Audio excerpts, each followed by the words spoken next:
నమస్తే అన్న, అందరికీ నమస్కారం. కువైట్లో పవిత్ర రంజాన్ మాసం సందర్భంగా యూసఫ్ కార్గో వారు అద్భుతమైన ఆఫర్లు ఇస్తూ ఉన్నారు.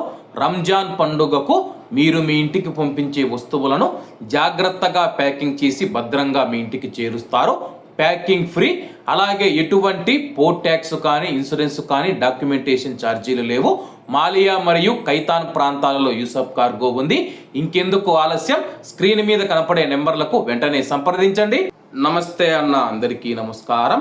ప్రస్తుతం కువైట్ దేశంలో నెలకొన్న పరిస్థితుల నేపథ్యంలో రక్తదానం చేయాలని చెప్పేసి కొంతమంది పిలుపునిస్తూ ఉన్నారు.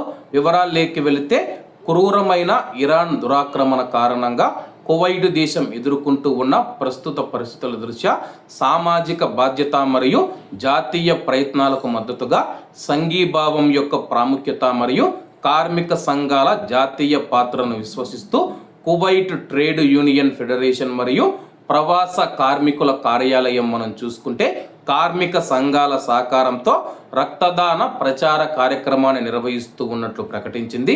కువైట్ కార్మికులు దానం ఎప్పుడు ఆగదని చెప్పేసి శీర్షికతో అయితే కొత్త కార్యక్రమాన్ని అయితే చేపట్టారు. మార్చి 7వ తేదీ 2026 శనివారం రాత్రి 8 గంటల నుంచి అర్ధరాత్రి 1 గంట వరకు కువైట్ సెంట్రల్ బ్లడ్ బ్యాంకు జాబ్రియాలో మనం చూసుకుంటే రక్తదాన కార్యక్రమాన్ని చేపడుతూ ఉన్నట్లయితే కానీ కువైట్ ట్రేడ్ యూనియన్ ఫెడరేషన్ మరియు ప్రవాస కార్మికుల కార్యాలయం ప్రకటించింది. కాబట్టి కువైట్లో ఉన్న ప్రవాసులు ఎవరైతే ఉన్నారో మార్చి 7వ తేదీ శనివారం రాత్రి 8 గంటల నుంచి అర్ధరాత్రి 1 గంట వరకు ఈ యొక్క కార్యక్రమంలో పాల్గొని మీరు కూడా రక్తదానం చేయవచ్చని చెప్పేసి నిర్వాహకులు తెలియజేస్తూ ఉన్నారు.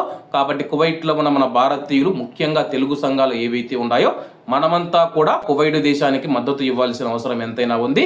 కాబట్టి కువైట్లో ఉన్న తెలుగు సంఘాలు ఏవైతే ఉన్నాయో ఒక రోజును నిర్ణయించుకొని బ్లడ్ డొనేషన్ కార్యక్రమాన్ని చేపట్టాలని చెప్పి కువైట్లోని తెలుగు సంఘాలను నేనైతే కోరుతూ ఉన్నాను. కాబట్టి అందరూ బాగుండాలి, అందులో మనం ఉండాలి. అందరికీ నమస్తే అన్న, జై హింద్.